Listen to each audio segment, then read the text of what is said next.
은혜 받으신 하나님의 말씀은 에레미야 6장 12절로 14절 말씀드리겠습니다. 에레미야 6장 12절로 14절 같이 합독하겠습니다. 내가 그 땅 주민에게 내 손을 펼 것인즉 그의 집과 밭과 아내가 타인의 소유로 이전되리라. 여호와의 말씀이니라. 이는 그들이 가장 작은 자로부터 큰 자까지 다 탐욕을 부리며 선지자로부터 지상까지 다 거짓을 행함이라. 그들이 내 백성의 상처를 가볍게 여기면서 말하기를 평강하다 평강하다 하나 평강이 없도다. 아멘. 저는 오늘 자기 목적을 위한 삶이라고 하는 제목을 가지고 하나님의 말씀을 증거해 드리고자 합니다. 우리가 계속해서 자기중심적인 삶에 대해서 우리가 살펴보게 있는데, 자기중심적인 삶이라고 하는 것은 자기 목적을 위하여 살아가는 삶, 자기 자원으로 살아가는 삶, 또한 자기 방법으로 살아가는 삶입니다. 또 다르게 말하면 세상의 목적을 위해서 살아가고 세상의 자원과 세상의 방법으로 살아가는 삶을 가리켜서 자기중심적인 삶이라고 이렇게 말하고 있는 겁니다. 그래서 자기중심적인 삶에 대해서 우리가 더 자세히 살펴보기 위해서 스티븐 코비의 성공하는 삶의 7가지 습관이라는 책에서 사람들이 각자 생활의 중심축을 가지고 생활해 간다고 이렇게 말하고 있습니다. 그러니까 사람마다 다 각자 생활하는 중심축이 있다는 거죠. 사람들의 그 중심축의 그 유형을 구별했는데, 첫 번째가 뭐냐면 배우자 중심의 사람이 있다는 거예요. 이 사람은 배우자가 뭘 원하는가에 따라서 자신의 삶을 계획하고 삶을 살아가는 사람. 그러니까 이렇게 되다 보면 배우자의 기분에 따라서 이것이 많이 좌지우지하는 이런 부정적인 영향도 가져오게 된다는 겁니다. 또 두 번째 뭐냐? 가족 중심의 사람이 있습니다. 그래서 이 사람은 가족들을 위해서 살아가는 사람이에요. 근데 이것은 아주 좋은 것 같지만 자녀들에게 너무 많은 기대를 해서 부담을 주기도 하고, 또한 가족의 명예를 너무나 강조한 나머지 또한 이것이 부정적인 요소로 바로 작용하기도 한다는 겁니다. 세 번째 유형은 금전 중심의 사람이 있어요. 그러니까 경제적인 안정을 최고의 가치로 생각하고 살아가는 사람이에요.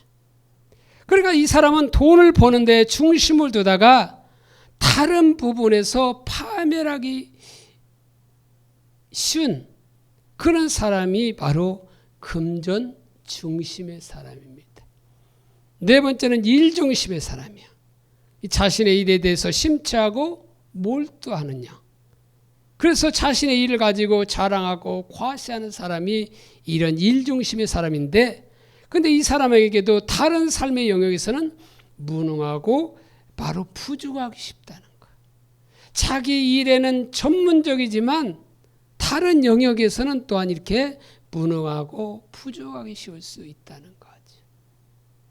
다섯 번째는 바로 소유 중심의 사람입니다. 그러니까 이 사람은 바로 어떤 소유를 하여 만족을 가지고 있는 거야.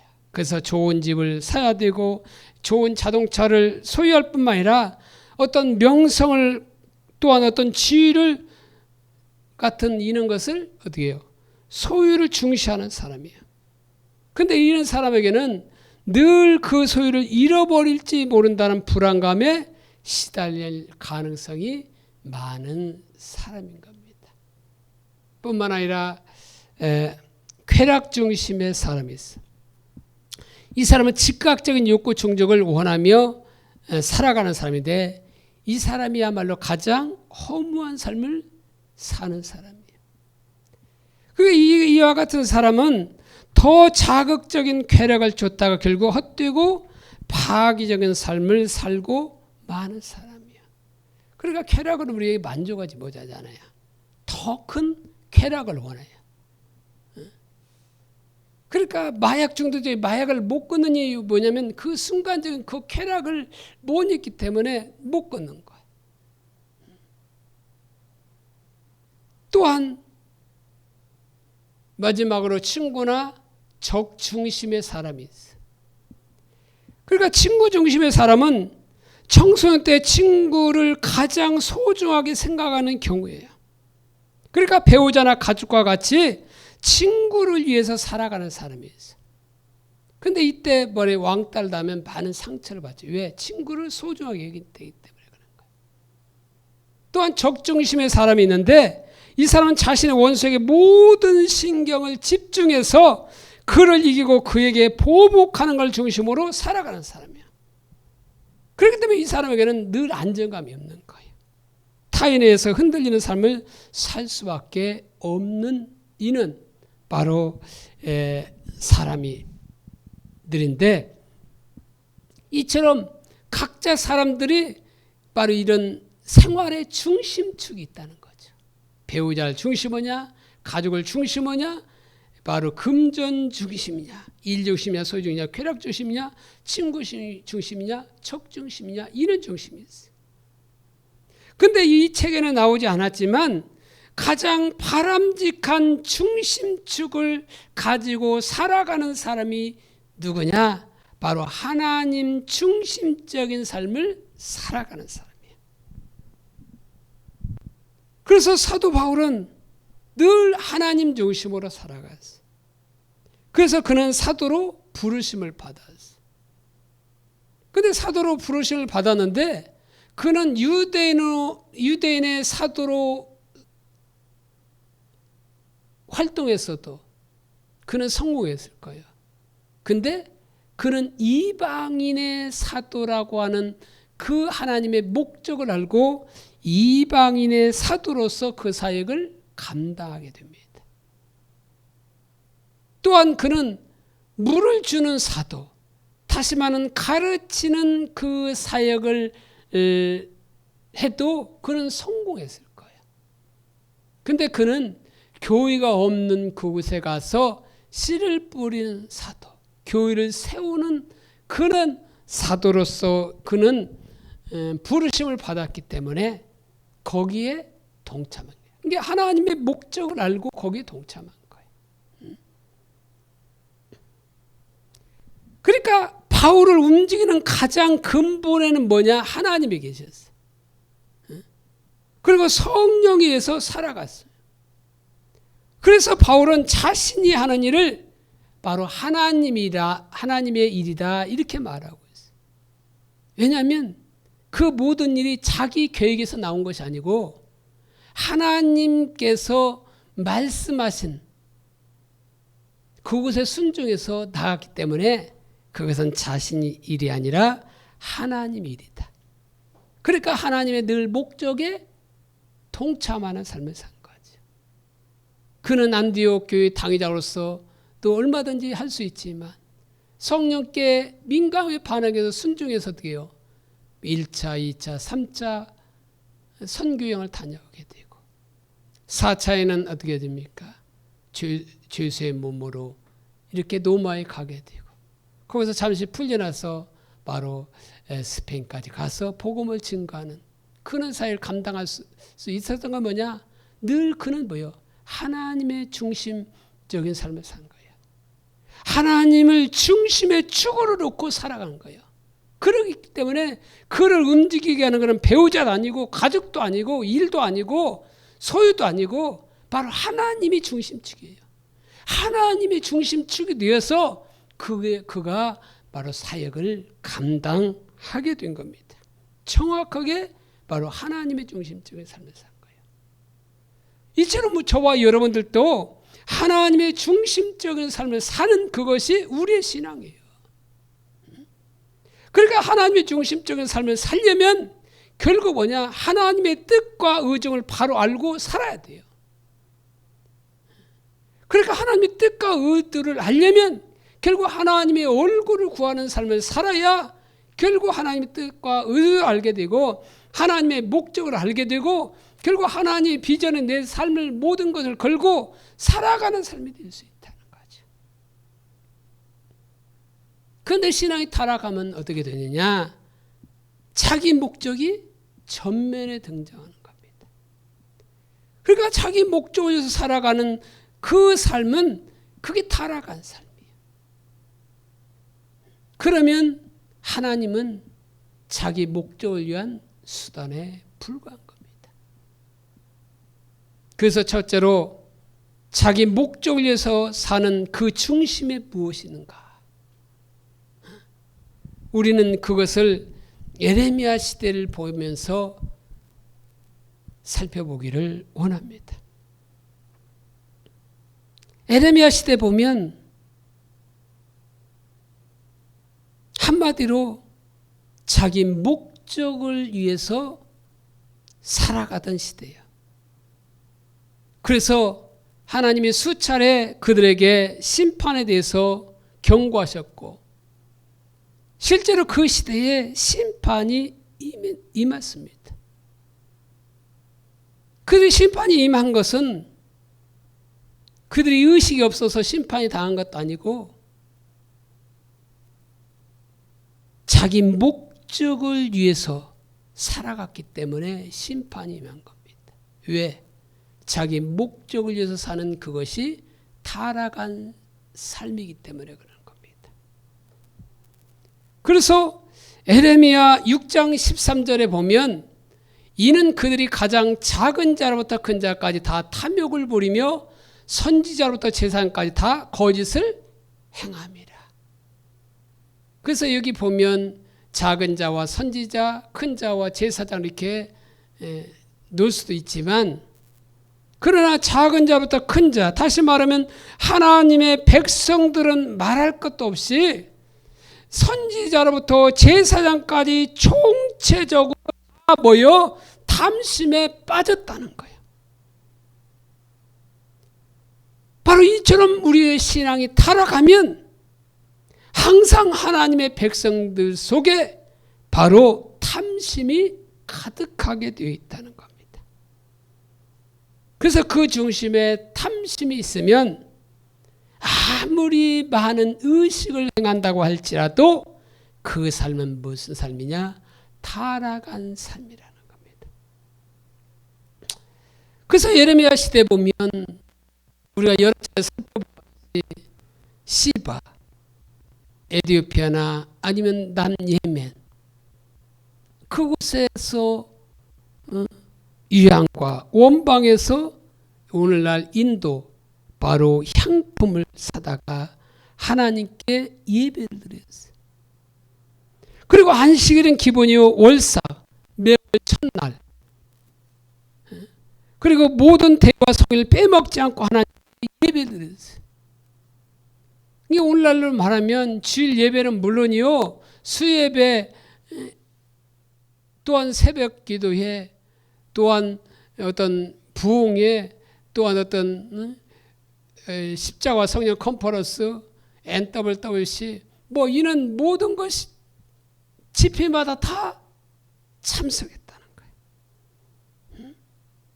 그리고 그들이 친구나 친척을 만나면 첫 마디가 뭐냐? 하나님이 주신 응답이 무엇이냐? 이렇게 물을 만큼 그들은 하나님을 사모했던 자예요. 그렇지만 하나님은 그들에게 심판을 경고했고 실제로 심판이 임했어요. 왜? 의식이 가득해도 탐심이 가득하면 철저하게 타락한 우상숭배이기 때문에 그러는 겁니다. 신명기 6장 4절로 5절 이스라엘아 들으라 우리 하나님 여호와는 오직 유일한 여호와시니 너는 마음을 다하고 뜻을 다하고 힘을 다해서 내 하나님 여호와를 사랑하라.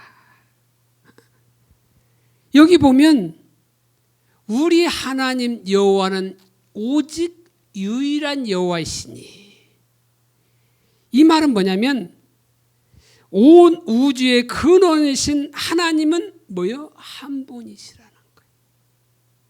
그러므로 우리는 어떻게 되냐? 마음을 다하고 뜻을 다하고 힘을 다해서 하나님을 사랑하라 이렇게 말하고 있어요. 그런데 많은 사람들은 마음을 다하고 뜻을 다하고 힘을 다해서 하나님을 사랑하라고 말하면, 다시 말하면 우리의 전 존재를 가지고 하나님을 사랑하라고 말하면 마음의 부담을 가져요. 그런데 우리가 기억해야 할 사실은 뭐냐? 우리가 먼저 하나님을 사랑한 것이 아니라 하나님이 먼저 우리를 사랑하셨다는 사실을 기억해야 된다는 거예요. 하나님은 하나밖에 없는 독생자 예수 그리스도를 이 땅의 종의 모습인 사람의 형체로서 보내셔서 십자가에 못 박혀 죽기까지 어떻게 사랑하셨어요.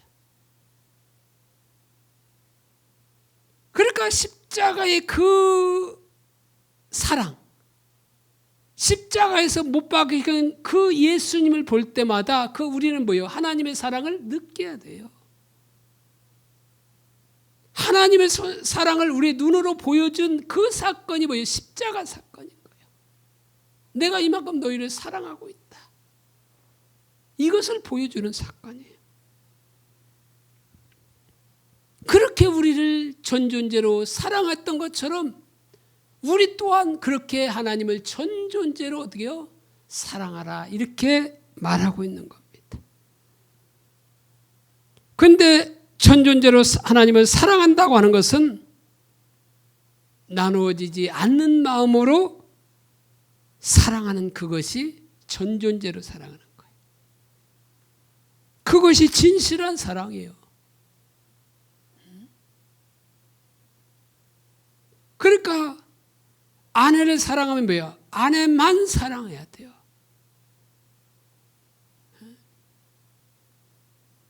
여주부 목사님 항상 얘기하잖아요.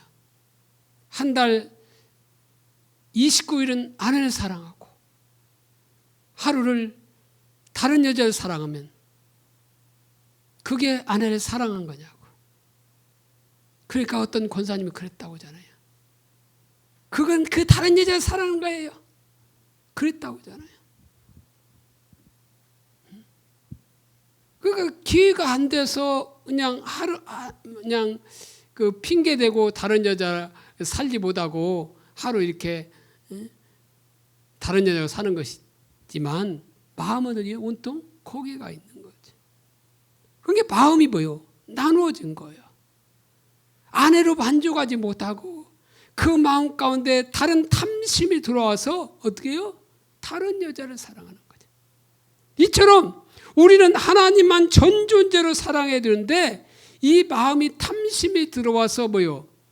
다른 것을 하는 거예요. 물질로 가든지 다른 것으로 이렇게 가게 되는 거죠. 그러면 그것은 사랑하는 것이 아니에요. 그러니까 마음이 나누어졌다고 하는 것은 뭔가 다른 사랑하는 것이 나에게 생겼다는 거예요. 나눠진 이유가 뭐냐? 탐심 때문에 그런 거예요. 하나님 한 분만으로 만족해야 되는데 하나님 한 분만으로 만족하지 못하는 거예요. 그래서 골로새서 3장 5절에 보니까 탐심은 뭐라고 말하고 있냐? 우상 숭배다 이렇게 말하고 있어요. 그러니까 하나님은 오직 한 분이신 여호와이기 때문에, 유일하신 여호와이기 때문에 전존재를 다해서 사랑하라고 말합니다. 그런데 전존재를 다해서 사랑하지 않는 그것이 뭐냐? 나눠진 마음이고, 이게 왜 나눠졌냐? 탐심 때문에 나눠졌는데, 그래서 그게 뭐냐? 우상숭배라는 거예요.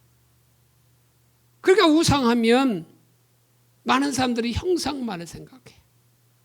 어떤 이렇게 형상을 조각해 놓고 거기에다 절해야만 우상숭배라고 생각해요. 근데 우상은 뭐냐? 그리고 절하지 않으면, 절하는 형상이 없으면 우상이 없다고 생각해요.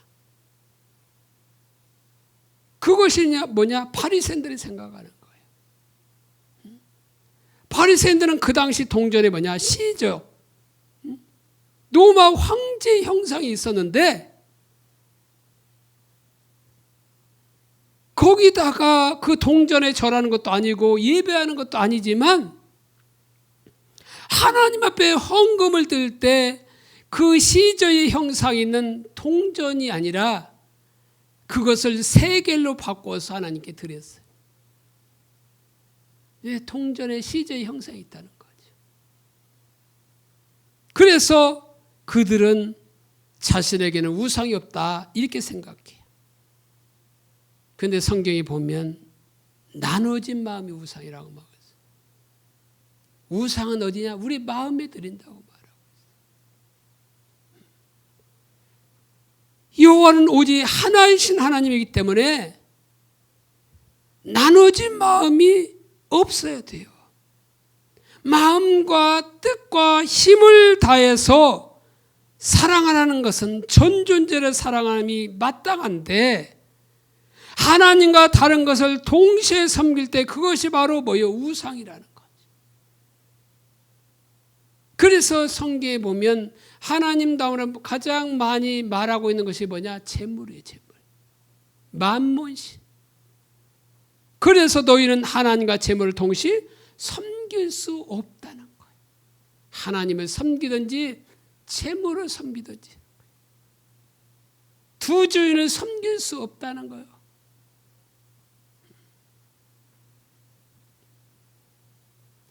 그러니까 우상은 우리 속에 있는 것인데 나눠진 마음이 우상이에요. 그러니까 그 나눠진 것이 왜 나눠지냐? 아까 말했듯이 탐심 때문에 자기 목적을 위해서 살기 때문에 사는 거예요. 사는 삶이에요. 그러니까 아무리 종교적인 의식이 많아도 에레미야 시대의 시바나 그 먼 곳에 가서 향품과 유향을 사다가 하나님께 드리는 그런 아무리 헌신이 많이 있다 할지라도 그 마음 가운데 하나님을 전존재로 사랑하지 못하고 나눠진 마음이 있다면 그것이 타락한 삶이요, 그것이 하나님을 떠난 삶이고 그것은 전혀 하나님을 사랑하지 않는 삶이에요. 그게 바로 자기중심적인 삶이라는 거죠. 바리새인들을 보십시오. 그들은 누구보다도 철저하게 예배를 드린 사람들이에요. 누구보다 철저하게 11조를 드렸어요. 아주 찾아는 뭐 값어치 없는 것까지 세면서 뭐 근처라든지 그런 것을 11조를 드렸어요. 또 기도도 많이 했고 금식도 했고 성경을 연구했고 그리고 철저하게 어떻게 해요? 성경을 지킨 사람들이에요. 그리고 종교적인 헌신과 노력은 저와 여러분들이 발벗고 따라가려고 해도 따라가지 못할 정도로 그런 종교적인 헌신을 한 사람이에요. 그러나 그들에게는 개인적인 야망과 탐심이 전혀 내려지지 않았어요. 성경 몇 구절만 보아도 우리는 알 수 있어요. 마태복음 23장 5절로 7절.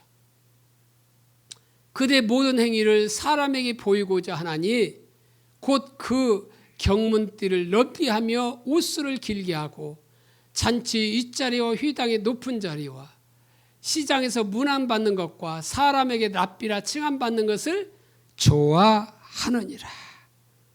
여기 보면 경문, 옷술 이런 거는 우리가 하지만 그게 뭔가 우리가 모르잖아요. 그래서 여러분들을 위해서 내가 자료를 준비했어요. 자, 여기 보십시오. 그 왼손에 이렇게 가죽을 이렇게 했잖아요. 그리고 여기 알통 있는 부분에 뭐가 있어요? 종이 상자 같은 거 있잖아요. 오른쪽에 이렇게 종이 상자 이렇게 새까맣게 그 상자를 했잖아요. 또 이마에도 이렇게 하세요. 이게 경문이라는 경문. 또 보십시오. 이게 지금 성인식 때 하는 거예요. 통곡의 벽에 가면 성인식을 되게 거기 와서 하는 것 같아요. 아이들. 그래서 보면 왼손에 이렇게 하고 있잖아요. 이 경문을 뭐라고 하냐? 테필린이라고 해요. 테필린. 근데 신명기 6장 4절 등에 보면 여호와의 말씀을 손목에 메고 미간에 붙이라고 명령을 하고 있어요. 근데 그 상자 안에는 뭐가 있느냐? 출애굽기 13장 1절로 10절 말씀이나 11절로 16절 말씀, 신명기 6장 4절로 9절 말씀, 신명기 11장 13절로 21절에 기록한 양피질 넣은 작은 가죽 상자를 바로 경문이라고 말하고 있어요. 그러면 출애굽기 13장 1절 10절은 뭐냐? 유월절 규례에 대해서 말하고 있어요. 그 잊지 말라는 거죠. 또한 출애굽기 14장 11절 16절은 장자 성별에 관한 규례, 신명기 6장 4절로 9절에는 하나님 사랑에 관한 규례, 쉐마라고 하잖아요. 신명기 11장 13절로 21절은 율법 복종을 명령한 규례로서 이 구절은 바로 하나님의 이스라엘의 구원자이기 때문에 이스라엘 백성들은 항상 성결하고 오직 하나님 그분만을 사랑하며 그분의 말씀에 절대 복종할 것을 명령하고 있는 겁니다. 그래서 13세 이상이 되면 남자들은 뭐냐? 안식일과 절기를 제외하고는 하루 3차례씩 기도 시간에 이 경문을 착용한다는 거예요. 바로 미간과 바로 왼팔 위쪽 사람의 그 맥박이 뛰는 곳에 이렇게 착용하게 되어 있어요. 그런데 왼손잡이는 오른쪽에 착용되게 되어 있어요. 저것만 봐도 왼손잡이인가 오른손잡이인가 알 수 있겠지 사실. 근데 문제는 뭐냐? 시대가 흐르자 유대인들은 그 경문을 단순히 자신을 지켜주는 부적 정도로 생각했어요. 그리고 종교인들은 저 새카만 옷 입은 사람들, 저 뒤에 보면 새카만 옷 입은 사람들 있잖아요. 그게 종교인들이에요. 이게 오늘날도 그렇게 하고 다녀. 검정 모자도 딱 쓰고. 이 종교인들은 경문을 항시 착용했어요. 원래 옷 언제 착용한다고 했어요? 안식일, 결국 제외하고는 하루에 3차례 기도 시간에만 착용되어 있어요. 그걸 하나님을 기억하는 거죠. 그래서 항상 내 마음을 성결하게 하고 하나님을 사랑하고 하나님 말씀에 절대 복종하고 이는 자세를 가지고 그들이 임해야 되는데 그들은 뭐예요? 경문을 항시 착용했어요. 그리고 저기 보면 오른쪽에 보면 이게 가죽으로 이렇게 감아졌잖아요. 또 머리 보면 경문에 이렇게 묶어졌잖아요. 이 가죽띠를 어떻게 했냐면 넓혔어. 저 가늘게 이게 좀 돼 있잖아요. 근데 그걸 넓혀서 왜 그렇게 넓혔냐? 자신의 경건함을 과시하는 거예요. 나는 이렇게 경건한 사람이야. 그래서 나는 날마다 이렇게 경문을 이렇게 차고 그 가죽들을 이렇게 넓게 이렇게 만든 겁니다. 그러니까 그 경문을 차라고 하나님 명령하신 것은 결국 뭐냐? 그것을 통해서 더 늘 자신을 돌아와서 늘 하나님 보시기에 성결한 삶을 살고 늘 하나님만을 사랑하고 하나님 말씀에 복종하라고 하는 그런 의미로서 그거를 주셨는데 그 의미를 잃어버린 채 하나의 부적처럼 또한 자신의 경건함을 과시하기 위한 수단으로서 그 경문을 차고 있는 거예요. 그래서 어떻게 해요? 그 행위를 모든 사람에게 보이고자 한다고 해요. 그러니까 모두 하는 일이 보이고자 해서 그 일이 하는 거예요. 또 옷술이 뭐냐? 치치트요. 옷의 가장자리 보면 이렇게 저 왼쪽에 보면 어떻게 해요? 이게 길게 술이 이렇게 실타래 같이 늘어진 거 있잖아요. 그게 옷술이에요. 그러니까 오른쪽에 보면 이게 그런 것들도 이렇게 다 늘어져 있어. 그것이 옷술이에요. 그 유대인의 옷에 입는 겉옷자락 끝에 장식으로 매다는 여러 가지 실이에요.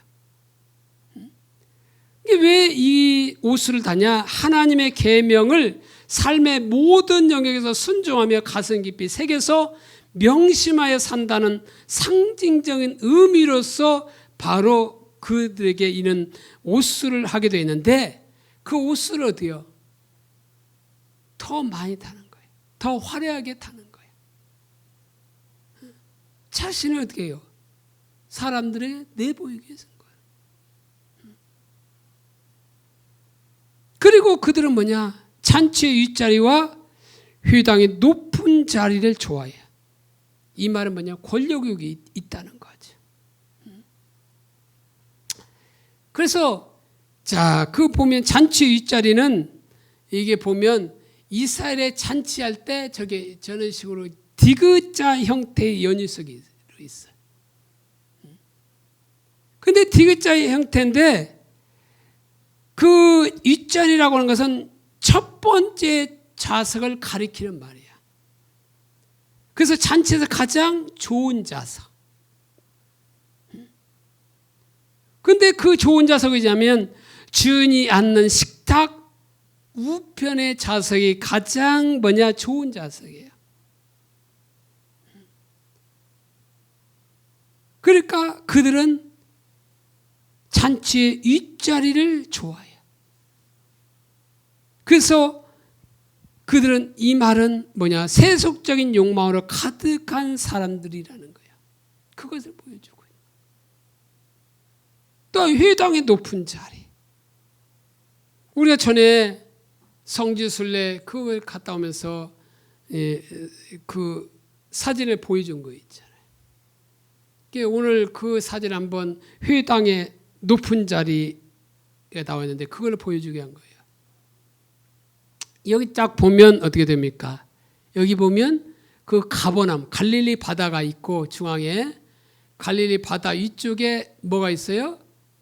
가버나움이 있어요. 가버나움이 예수님께서 가장 먼저 사역을 시작한 것이 가버나움이에요. 가버나움 중심으로 사역하게 되어 있죠. 가버나움 위에 뭐가 있어요? 거라사가 있어요. 거라사. 이 거라사의 이제 회당이 있는데 그 회당을 다 보여주지 않고 그것보다는 이게 뭐가 있어요? 이게 자리가 있잖아요. 이게 뭐라고 했어요? 전에 모세의 자리예요. 이 회당의 높은 자리는 모세의 자리예요. 그러니까 납비들이 회당에서 율법을 가르칠 때 앉던 자리가 저예요. 저기 앉아서 가르쳤어요. 이 말은 뭐냐면 회당의 높은 자리에 앉았다는 말은 뭐냐면 자신들만이 모세의 권위를 독점적으로 개성한 것처럼 오만하게 처신했다는 거예요. 자신만이 모세의 권위를 독점적으로 받은 자다. 이런 의미로서 보세요. 회당의 높은 자리를 좋아했다. 그만큼 뭐예요? 그들은 권력욕에 사로잡힌 자예요. 또한 그들은 뭐냐? 시장에서 문안 받는 걸 좋아했어요. 시장은 어떤 거예요? 사람들이 많이 다니는 거잖아요. 대중적인 장소에 많은 사람들이 모이는 거예요. 근데 그곳에서 그들은 문안 받는 걸 좋아하는 거예요. 그러니까 거기서 뭡니까? 아이고 납빈이 오셨습니까? 이렇게 하면 주위의 사람들 다 볼 거 아니야. 그만큼 그들은 뭐예요? 명예욕에 빠져 있는 거예요. 또한 이 마태복음은 안 나오고 누가복음에 나왔지만 그들은 긴 옷 입고 다니는 것을 원했다고 말하고 있어요. 그것은 뭐야? 너와 나는 다른 사람이야. 이게 구별짓는 거예요. 그리고 그들은 납비라 칭함받는 것을 뭐예요? 좋아했다고 했어요. 이 납비라는 뜻은 위대한 자, 주인이라는 뜻을 가지고 있어요. 드물게는 종이 주인을 부르는 호칭인 뜻인데 대개는 납비는 율법 교사나 서기관 등 종교 지도자들을 비롯해서 학식이 많은 스승이나 존경받는 분들을 일컫는 경칭으로 사용된 것이 랍비인 겁니다. 그래서 신약시대 유대 사회에서 랍비를 가리키는 세 단어가 있었는데 라부, 랍비, 또한 라보니, 이 세 단어를 썼어요. 라부라고 하는 단어는 교사, 선생님을 일컫는 단순한 형태의 말이에요. 또한 랍비는 나의 선생님, 나의 큰 자란 뜻으로서 라부보다는 바로 애정과 존경이 더 담긴 표현에서 마태복음 26장 25절, 마가복음 9장 5절에 나와요. 또한 라보니가 나왔어요. 이거는 큰 선생님이라는 의미로서 랍비보다 훨씬 높은 극존칭이에요. 이거는 요한복음 2장 16절에 나왔어요. 그러니까 그 서기관들과 바리새인들은 사람들에게 랍비라 칭함을 받는 것을 좋아했다고 했어요. 이 말은 뭐냐? 그들은 율법 선생이라는 완장을 차고 사람들을 억압하고 통제하는 감시자일 뿐 말만 하고 행하지 않는 위선자임을 비판하는 거예요. 지금. 그래서 랍비라 칭함을 받는 것을 좋아했다고 말하고 있어요. 그래서 마태복음 23장 보면 화 있을진저 나오잖아요.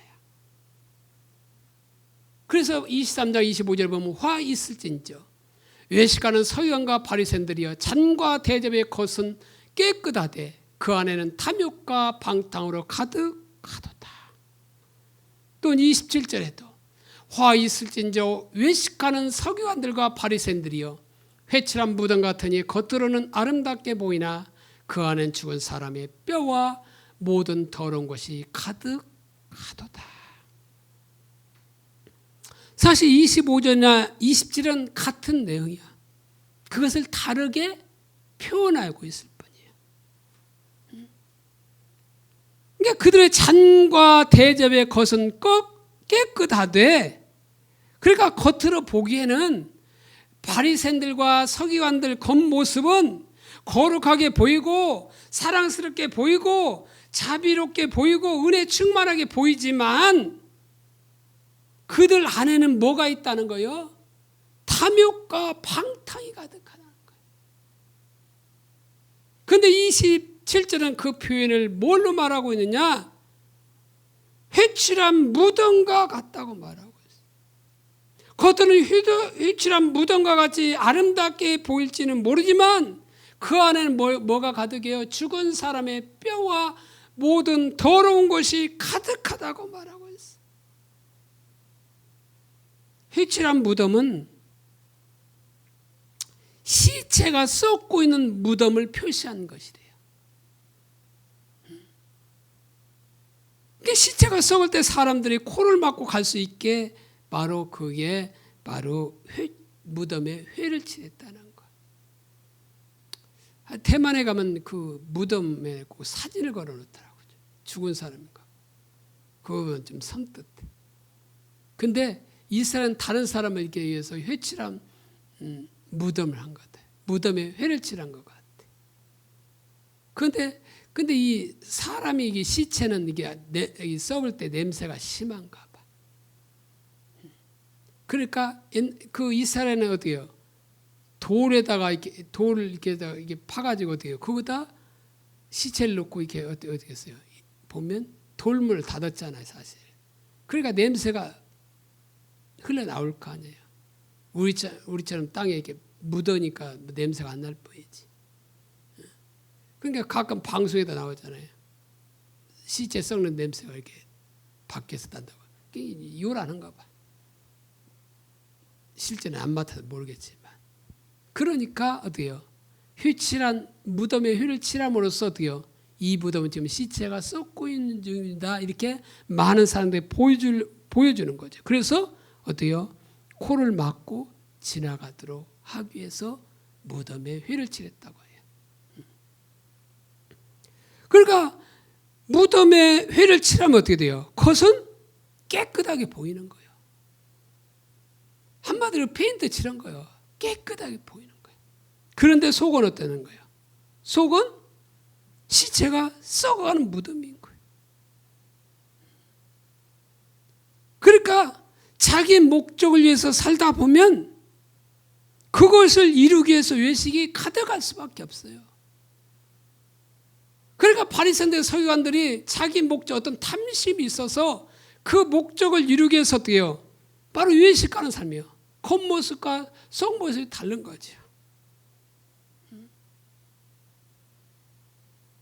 이게 예를 들자면 사기꾼들을 볼 수 있잖아요. 극단적인 예라고 할 수 있지만 사기꾼들 어디요? 겉모습 보면 어떻게 해요? 아주 잘해주잖아요. 정말 사랑이 많은 것 같잖아요. 근데 속은 어때요? 언제 사기치지? 이러는 거예요. 이 사기치는 사람 치고 뭐요? 말 못하는 사람이 없어요. 저는 말을 못해서 사기를 못 칠 것 같아요. 근데 사기치는 사람 대부분 말을 청산 유서와 같이 이렇게 하기 때문에 거기에 껍벅 넘어가는 거예요. 이게 신천지 같은 경우는 어떻게 보면 진짜 사랑이 많은 것 같아. 이단들 보면 그냥 대부분 사랑이 많은 것 같아. 근데 실제는 어때요? 그 속에 이리가 들어있어요. 그래서 그들이 어떻게 해요? 영혼을 죽이는 거죠. 그러니까 자기의 목적을 이루려고 속은 이 이리와 같은 그런 생각을 가지고 있으면서 겉만 어떻게 해요? 사랑이 많은 것처럼 그렇게 도와주고 말로써 위로해주고 이렇게 나가는 거죠. 그러니까 바리새인들은 서기관들은 나름대로 종교적인 헌신을 띄워놨어요. 또한 경건도 있었어요.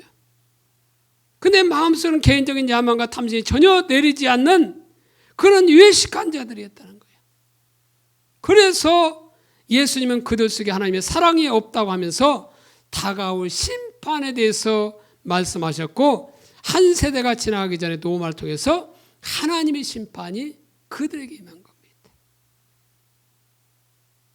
이처럼 자기 목적을 사는 것이 타락한 삶이고 그 중심에는 바로 탐심이 있어요. 탐심이 우상숭배인 거예요.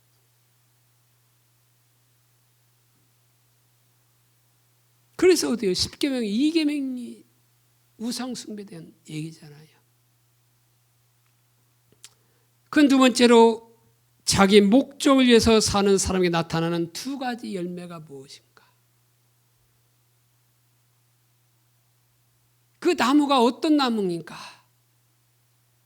그거는 무엇을 보고 알 수 있어요? 물 많이 본 사람 알지만 그 열매를 보면 알 수 있어요. 근데 열매 없을 때는 또 똑같은 예를 들어서 배나무일 수 있어요. 근데 열어보면 이 나무가 돌배나무인지 참배인지 알 수가 있어요.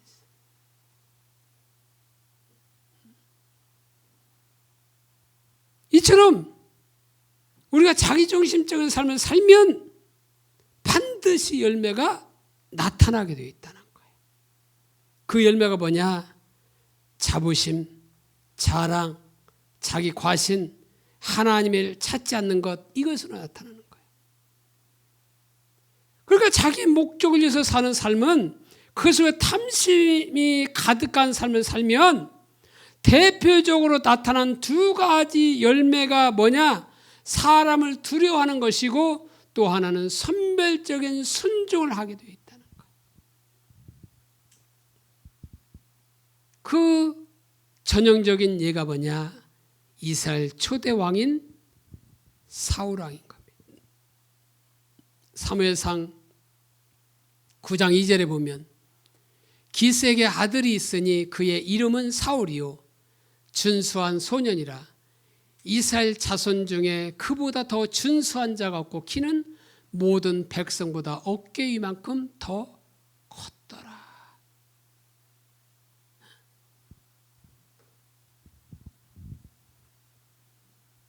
기스에게 아들이 있는데 그 이름이 누구라고요?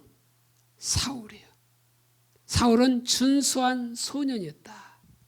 준수하다, 이 사전적인 의미는 뭐냐? 재주와 슬기, 풍채가 빼어났다.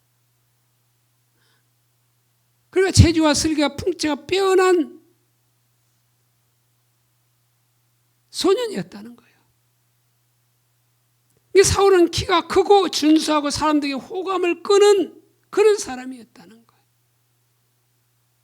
또 하나님이 그를 부르실 때 하나님이 성령이 강력하게 임해서 예언했는데 그 예언이 얼마나 강했던지 사람들이 그를 보고 기스의 아들 사울도 선지자 중 한 사람이냐 이렇게 소문날 정도였다는 거예요. 바로 그런 그를 하나님이 이스라엘 왕으로 기름 부어 세우셨어요. 아주 장래가 촉망되는 사람이었죠. 그런데 이런 사울이 하나님께 두 가지 때문에 버림을 받게 돼요. 사무엘상 13장과 15장.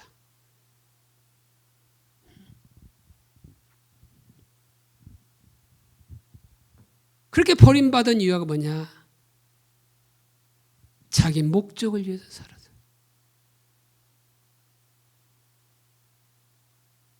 자기 목적을 위해서.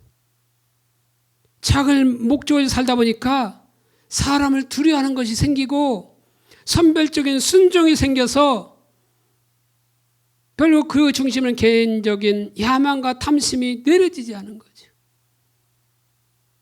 그래서 사람을 두려워서 하나님 말씀에 불순종하고 선별적인 순종을 하게 되는 거예요.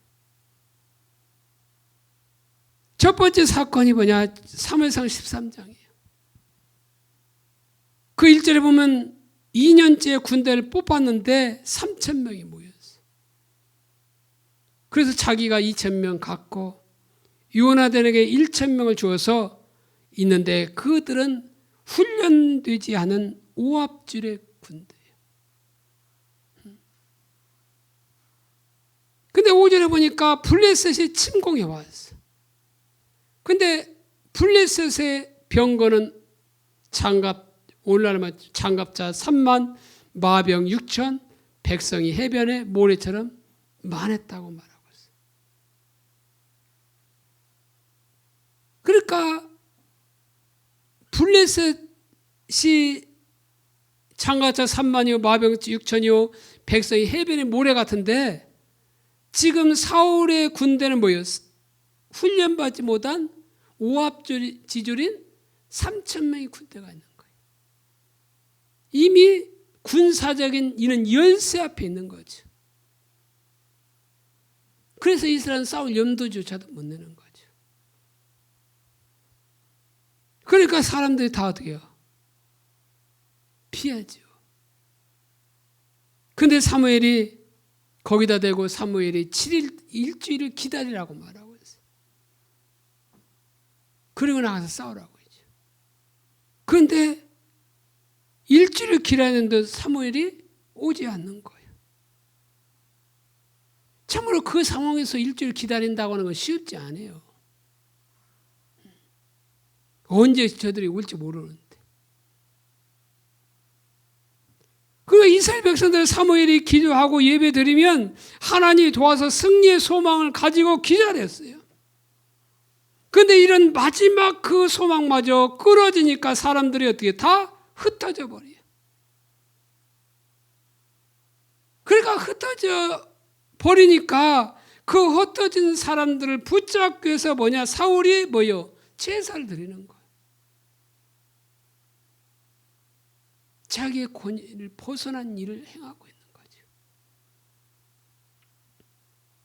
그러니까 사울에게 있어서 사람을 붙잡는 게 하나님 명령에 순종하는 것보다 더 소중했던 겁니다. 그런 상황에 처해지면 안 그럴 사람이 어디 있어? 이렇게 말할지는 모르지만 바로 사울의 중심에 개인적인 야망과 탐심이 있었기 때문에 그게 사람을 두려워하는 것으로 나타난 거예요. 다 떠나면 어떠지? 왜 사울이 버림받았냐? 물론 겉으로 나타나는 것은 하나님께 불순종 때문인데, 그런데 왜 사울이 버림받은가를 알아야 우리도 그와 같은지 그와 다른지 알 수가 있는 거예요. 그러니까 오늘날로 말하면, 오늘날 교회로 말하면 하나님의 말씀을 정상적으로 전하면 저 장로님이 걸릴 것 같아. 이렇게 11조 설교하면 저 믿음 없는 저 성도가, 초신자가 시험 들고 나갈 것 같아. 그래서 어떻게 해요?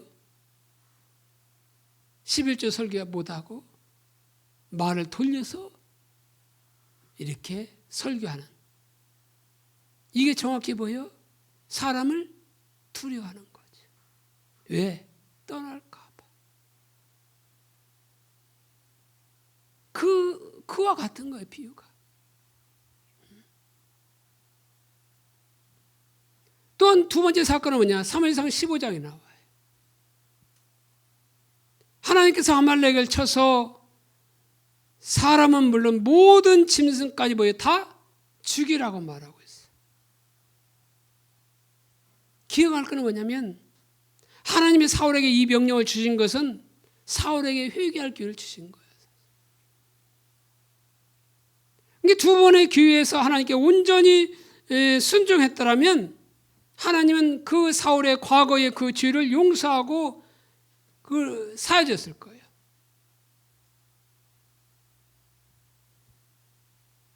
그런데 사울은 어떻게 했어요? 모든 아말렉 족속을 다 죽이고 모든 짐승까지 다 멸절시키라고 말했는데, 아가강을 제외한 모든 사람을 죽이고 좋은 짐승을 남기고 다 죽였어요. 프로테이로 따지면 99% 이상은 순종했다고 볼 수 있어요. 그래서 사울은 당연히 사무엘에 왔을 때 자기가 하나님의 말씀에 순종했다 이렇게 말하죠. 근데 하나님의 평가는 뭐예요? 불순종해서 나를 버렸다. 사울을 세워서 왕 삼은 것을 후회한다. 이렇게 말하고 있어요. 왜 사울은 순종했다고 하는데 하나님은 왜 불순종했다고 말하냐는 거죠.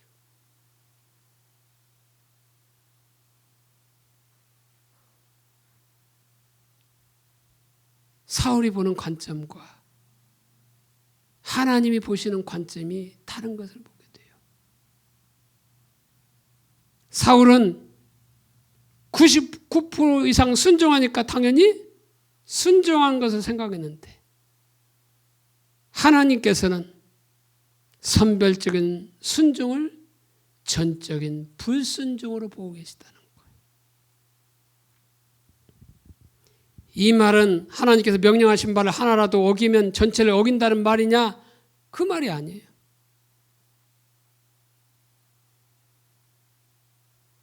사울의 문제는 뭐냐? 개인적인 야망이 전혀 다뤄지지 않았다는 거.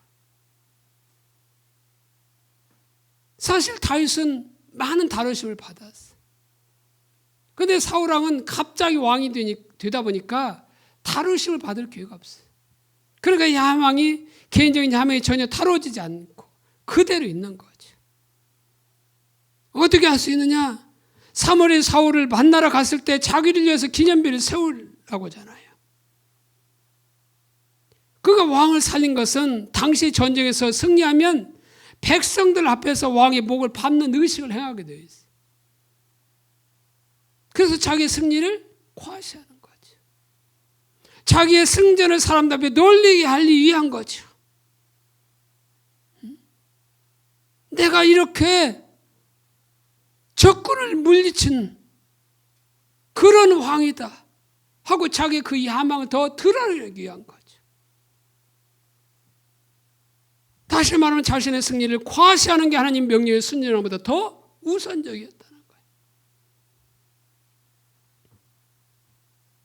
사울의 삶은 외부적으로 나타난 것들만 보면 오늘날 대부분의 성도보다 뛰어났어요. 열악한 상황 속에서 치를 기다렸고 은사와 능력이 임해서 하나님이 그를 뒷받침할지는 모르지만 개인적인 야망과 탐심은 전혀 내려지지 않았어요. 그 말은 뭐예요? 자기중심적인 삶에서 전환되지 않았다는 말이에요. 자기중심적인 삶을 살면 그 삶이 바로 뭐예요? 그 속에 야망과 탐심이 있는 거예요. 그래서 하나님은 자기 목적을 위한 수단에 불과하고 결국 자기 목적을 살았기 때문에 결국 그 목적을 이루어야 되는데 이루지 못할까 봐 사람이 흩어지는 그것 때문에 사람을 붙잡기 위해서 사람을 두려워서 어디요? 하나님의 말씀에 불순종하게 되고 하나님의 말씀에 선별적인 순종을 하게 되는 거지.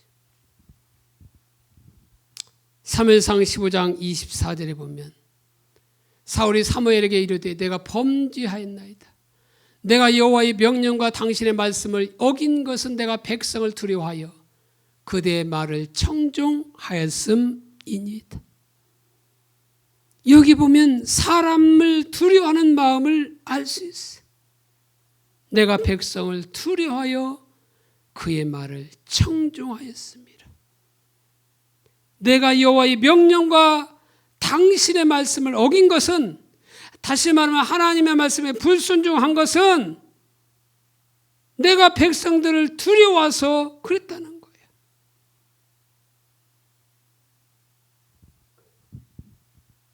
그러니까 사무엘이 어떻게 해요? 하나님께서 당신을 버렸다고 하면서 떠나려고 할 때 하나님이 당신을 버렸다고 하니까 사무엘에게 자신과 함께 가자고 그래서 옷을 붙잡잖아요. 근데 그 옷자락이 어떻게 했어요?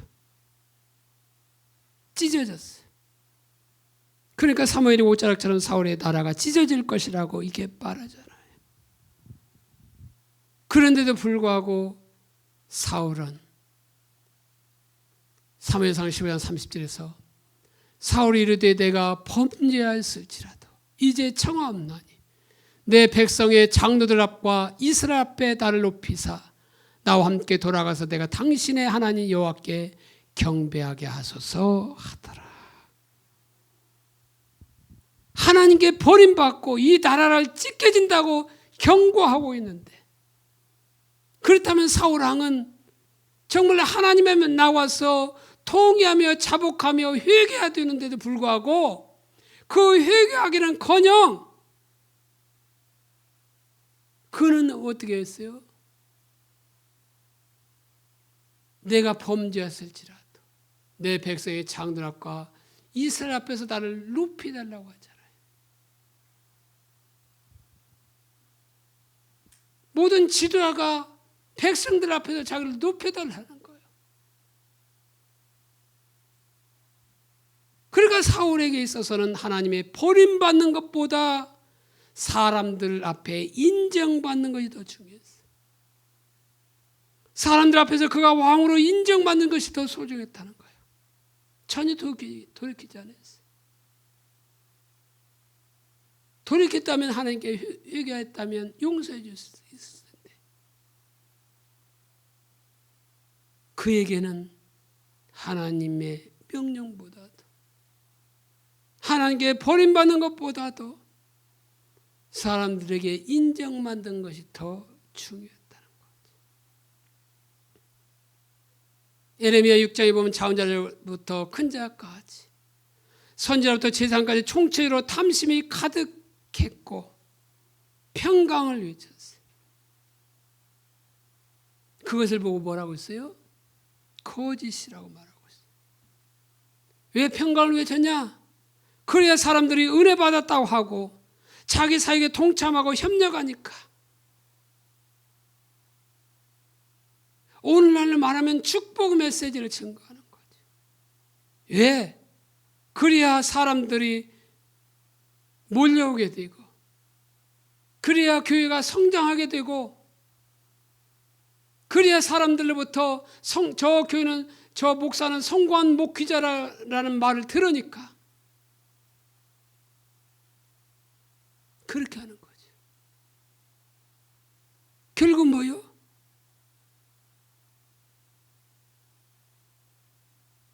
그러면 사람 두려워하는 것으로 나오게 되었어요. 설교를 해도 하나님의 기준을 선포하기보다 부드러운 메시지, 축복의 메시지, 소망의 메시지, 이런 것만 주는 거죠. 오늘날 같이 지금 코로나로 어려운 이 시대에, 그래서 제대로 이 사업장마다 사업을 제대로 할 수 없는 이 시대에, 그래서 개인적으로 어려운 이 시대에 소망의 메시지, 위로의 메시지를 줘야지 하나님의 기준을 선포한다고 되냐? 이렇게 말할지도 몰라요. 그런 것은 사람을 두려워하는 거죠.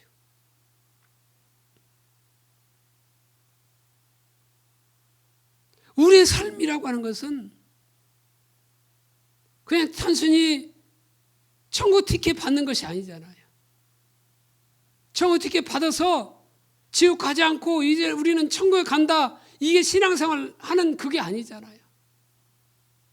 신앙생활이라고 하는 것은 하나님의 주권적인 통치 가운데서 우리의 존재를 대해서 사랑하는 거예요.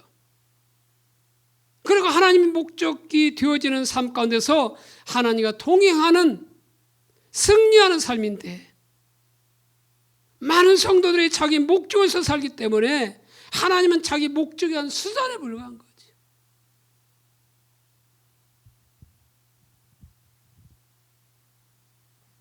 하나님은 그냥 지진처럼 생각하는 거지. 그래서 성도들은 자기 목적을 뒷받침할 메시지만 듣기를 원하고, 목사들은 그런 메시지만 선포하는 거죠. 그렇기 때문에 성경 말씀 중에서도 그런 메시지만 선별적으로 취하게 되는 것이, 이것이 정확히 자기 목적을 위해서 살기 때문에요. 그 중심에 탐심이 내려지지 않았기 때문에 그러는 거예요. 세 번째로 자기 목적을 위해서 살아가는 삶 가운데 나타난 다른 열매들이 무엇인가? 이 대표적인 열매가, 자기 목적을 살아가면 대표적인 열매가 사람을 두려워하는 것이고 선별적인 순종이라고 했는데, 그 이외에 다른 열매가 뭐가 있냐? 시기가 있고 경쟁심이 있고 앞서고자 하는 거, 자기를 보이고자 하는 거, 조급함, 자기 연민, 이런 것들이 자기 목적을 위한 삶을 나타내는 특징들이라는 거예요. 그렇기 때문에 주일날은 기본이고 하루에 2번씩 기도하고 성경 1년에 2독 이상 할지라도 우리 안에 여전히 시기와 경쟁심과 잘 보이고자 하는 마음이 있다고 한다면 저와 여러분들은 지금 자기 목적을 위해서 살고 있다는 증거인 겁니다. 그러니까 아무리 우리가 강한 은사가 나타난다 할지라도, 은사라고 하는 것은 뭐예요? 선물이잖아요. 은사를 왜 주세요? 교회의 덕을 세우라고 은사를 주세요. 방언의 은사만 자기의 덕을 세우고 다른 은사들은 교회의 덕을 세우라고 은사를 주시는 거예요. 그런데 아무리 강력한 은사가 내게 나를 통해서 나타난다 할지라도 내가 여전히 시기와 경쟁심이 있다고 한다면, 또한 조급함이 있고 앞서고자 하는 마음이 있다고 한다면 절대로 교회의 덕을 세울 수 없다는 거죠. 왜? 자기중심적인 삶이 전혀 다루어지지 않았기 때문에 그런 거예요. 그렇기 때문에 예수 점쟁이가 생기는 거잖아요. 감사한 건 가져와. 그러면 내가 예언해 줄게. 감사한 건 가져와. 그러면 내가 치유해 줄게. 이렇게 나와요. 마치 자기가 치유해지는 것처럼. 마치 자기가 말하고 있는 것처럼. 이것은 결국 뭐예요? 타락한 삶이잖아요. 그래서 자기중심적인 삶은 타락한 삶인 거예요. 바로 이런 자기중심적인 삶을 살면 결국 교회를 분리시키고 사람을 분리시키는 데 사용되게 되는 거예요. 그래서 은사가 한국 교회에서는 뭐예요? 뜨거운 감자처럼 생각하잖아요. 목사가 그런 은사가 강력하게 나타나면 좋은데 성도 가운데 나타나면 뭐예요? 교회 분리되는 이가 쉽다는 거예요. 왜? 은사는 능력이 있기 때문에 그 은사 받은 사람 뒤에 줄 서거든요.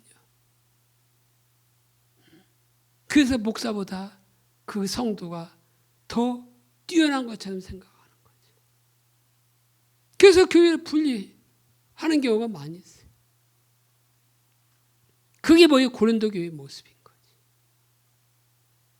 은사는 교회에 덕을 세우는 거예요. 교회를 하나 되게 만들고 더 하나님을 잘 섬기도록 하는 그것이 은사의 역할이에요. 그런데 탐심과 이 하망이 내려지지 않으면 어떻게 해요? 자기 뒤에 줄 서는 거죠. 그러면 뭐예요? 교회는 분리되고 교회는 나눠지게 되고 본당파, 교육관파가 생기게 되고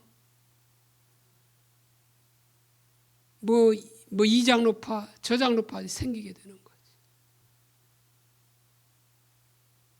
이러면 뭔 하나님의 영광이 되겠어요? 이게 자기 목적을 위해서 살아가는 사람의 다른 열매들이에요. 네 번째로는 자기를 기쁘시게 하는 삶이 무엇인가? 자기 목적을 위해서 사는 삶의 성경적인 용어가 뭐냐? 자기를 기쁘게 하는 삶이에요. 자기 목적이 이루어지면 뭐예요? 자기가 기쁘잖아요. 그게 탐심, 개인적인 야망이 있는 이런 것은 뭐냐? 자기를 기쁘게 하는 거야. 그래서 자기를 기쁘게 하는 삶에서 사람을 두려워하게 되고 선별적인 순종이 나오게 되고 자기를 기쁘게 하는 삶에서 시기와 질투와 자기 연민과 조급함이 나오게 되어 있어요. 그런데 자기를 기쁘게 하는 삶은 여러 가지 교묘한 형태를 취하게 되어 있다는 거지. 우리 몸은 뭐예요? 하나님의 성령이 거하시는 거룩한 성전이에요. 그래서 잘 관리해야 돼요. 그래서 우리가 TV 보는 것은 치유가 아니에요. 그러나 그것이 지나치면 뭐요? 치유가 돼요. 운동도 다이어트도 치유가 아니에요. 근데 그것이 지나치면 뭐요? 그것도 치유가 될 수 있어요. 그러니까 자기를 기쁘게 하는 것은 육신의 일이기 때문에 두 가지 면에서 올바르지 않아요. 하나는 뭐냐? 자기를 기쁘게 하는 삶은 우리의 소중한 시간을 빼앗아 버려요. 그러니까 거기에 뭐 TV 시간에 더 그냥 시간에 더 빠지게 만들고 또 다이어트인데 더 빠지게 만들고 이것이 뭐예요? 자기를 기쁘게 하지만 거기에 지나치면 뭐예요? 하나님과 관계는 소홀하게 될 수 있는 거죠. 그래서 성경은 우리에게 뭐냐? 세월을 아끼라고 말하고 있어요. 에베소 5장 5절로 16절에 그런지 너희가 어떻게 행할지를 자세히 주의하여 지혜 없는 자 같이 하지 말고 오직 지혜 있는 자 같이 하여 세월을 아끼라 때가 악하니라 이렇게 말하고 있어요. 자기를 기쁘게 하는 삶이 지나치면 뭐요? 시간을 지나치게 허비하는 거죠. 뿐만 아니라 이런 것들은 자기를 기쁘게 하는 것이기 때문에 성령의 불씨를 소멸시킬 수 있어요. 그러니까 예를 들어 중보기도 하고 나면 마음이 하나님의 마음도 부어지고 하나님의 열정도 부어지지만 거기 드라마 2시간만 보면 어떻게 되겠어요?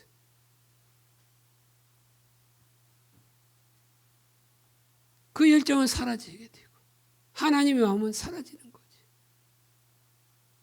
왜냐하면 육신의 일은 성령의 일을 대적하기 때문에 그런 거예요.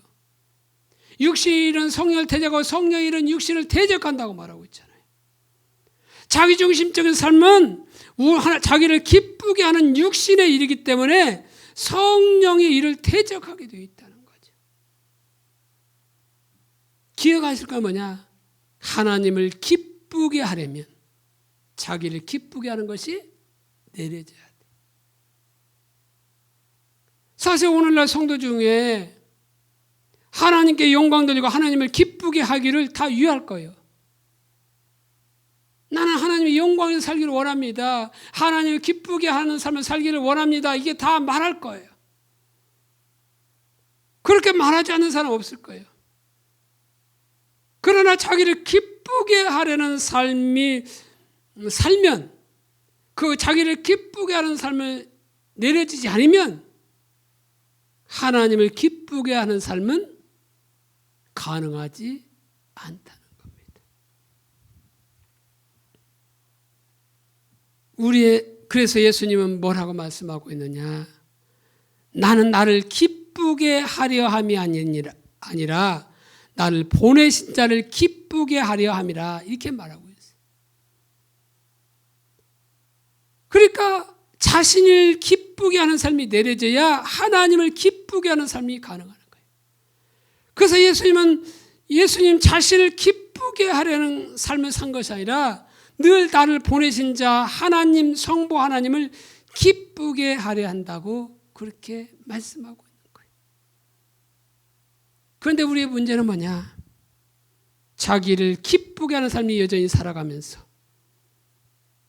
동시에 하나님과의 친밀한 교제 가운데 거하며 하나님과 동행하는 삶을 살기를 원하고 말하고 있는 거지. 그런데 그것은 불가능한 일이라는 거예요. 왜? 하나님의 생명은 하나님의 중심적인 삶에서만 이루어지기 때문에 그러는 거예요. 요한복음 8장 29절에 나를 보내시니가 나와 함께 하시도다. 나는 항상 그가 기뻐하시는 일을 행함으로 나를 혼자 두지 아니하셨느니라. 여기서 나를 보내시니 누구예요? 성부 하나님이죠. 나를 보내시니가 나와 함께 하시도다. 여기 나와 함께 하시도다는 이 현재이요. 현재는 뭐예요? 지속적인 현재죠. 지속적인 의미를 가지고 있어요. 그러니까 나를 보내신 이 성부 하나님은 나와 늘 뭐예요? 지속적으로 나와 함께 한다는 거. 그러면서 거기 보면 왜냐하면이 빠졌어요. 왜냐하면 우리말 성경에는 이 말은 뭐예요? 하나님이 나를 절대로 혼자 두지 않으시고 항상 나와 함께 하시도다. 왜냐하면 나는 나를 기쁘게 하는 것이 아니고 나를 보내신 이를 기쁘게 하기 때문이다. 이 말인 거예요.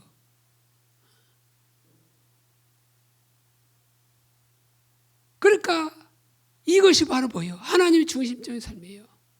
우리가 하나님을 기쁘시게 하는 삶, 하나님의 목적을 위해서 살아가는 삶을 살면 늘 하나님이 뭐예요? 함께 하신다는 거. 늘 하나님과 친밀한 교제, 하나님과 동행하는 삶을 살 수 있다는 거예요. 그런데 내가 하나님을 기쁘게 하기보다 자기를 기쁘게 하는 삶을 살면 뭐예요? 친밀한 교제, 하나님과 동행하는 삶은 불가능하다는 거죠. 역으로 말하면. 우리가 자기중심적인 삶을 하나하나 살펴본 이유는 우리가 얼마나 자기중심적인 삶에 찌들어 있는가 이거를 발견하고 우리 중심축에서부터 하나님의 중심적인 삶을 돌이키기를 원하는 겁니다. 왜? 거기에 하나님의 생명이 흐르니까. 자기중심적인 삶의 한 가지 특징이 바로 자기 목적을 위해서 사는 거예요. 자기 목적을 위해서 사는 삶은 중심에 항상 뭐가 있다고 했어요? 탐심과 개인적인 야망이 있다고 했어요. 그런데 우리는 탐심과 개인적인 야망이 있으면서도 모를 수 있어요. 왜? 저 깊은 그 밑바닥에 있기 때문에. 그래서 하나님이 비춰지지 않으면 그 교묘한 형태로 나타나는 거예요. 그런데 이것이 바로 사람을 두려움과 선별적인 순종으로 나오고, 다시 말하면 하나님의 메시지가 부담스러워요. 하나님의 주권적인 통치에 관한 메시지가 부담스러워요. 하나님의 중심적인 삶에 대한 메시지가 부담스러워요. 그래서 뭐요? 선별적인 순종. 자기의 유익이 오는 것은 순종하고, 유익이 오지 않는 것은 불순종하는 선별적인 순종으로 나타나고, 거기에 시기와 질투와 경쟁심과 앞서고자 하는 마음과 자기 연민으로 나타나요. 결국 그것은 뭐냐? 자기를 기쁘게 하고자 하는 삶인 거죠. 자기를 기쁘게 하려니까 남이 잘 되면 배 아픈 거예요. 그러니까 우리 속담에 사천이 논사면 배 아프다고 하죠. 왜? 나보다 보여? 더 가졌다는 거죠. 그러니까 시기질투가 생겨서 배 아플 정도가 되는 거지. 그러니까 자기를 기쁘게 하는 것이 안 되는 거죠. 왜 경쟁이 생겨요? 다른 사람이 나보다 공부를 더 잘한다는 거지. 그러니까 자기를 기쁘게 못하니까 그런 경쟁심이 생기는 거지. 예수님이 이 땅에 오신 목적이 뭐예요? 물론 십자가에서 우리를 구원하기 위해서 돌아가셨어요. 그런데 또 다른 목적에 대해서 말하고 있어요. 뭐냐? 우리의 옛사람을 못 박기 위해서 오셨다고 말하고 있어요. 우리 옛사람이 십자가에서 못 박았다는 말은 더 이상 우리를 위해서 살지 않도록 하기 위해서, 다시 말하면 더 이상 자기 중심적인 삶을 살지 않도록 하기 위해서 십자가에 못 박히신 거라는 거예요. 왜냐하면 자기 중심적인 삶에는 어떠한 하나님의 생명도 없기 때문에 그런 거예요. 하나님의 의도는 저와 여러분들이 하나님의 생명을 어때 더 풍성히 누리기를 원하시죠. 그래서 너희는 생명을 택하라 이렇게 말하고 있는 거예요. 오늘날은 너는 복을 택하라 이 말인 거지요. 그러기 위해서 예수님이 오신 거예요. 여러분이 생명을 누리고 여러분이 복을 누리기 위해서 오신 거예요. 그러기 위해서는 우리가 하나님의 중심적인 삶을 살아야 되는데, 그래서 예수님은 우리 옛사람이 십자가에 못 박힌 같이 십자가에 못 박혀 죽으셨는데,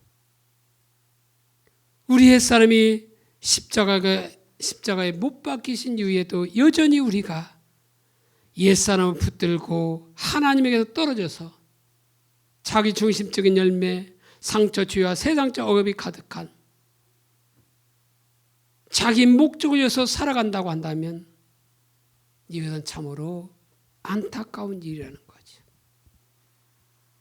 우리 옛사람을 원래 십자가에 못 박힌 자리로 돌려보내고 하나님의 중심적인 삶을 살아감으로 하나님의 생명이 넘치는 저와 여러분들이 되시기를 예수님의 이름으로 축원합니다. 기도하겠습니다.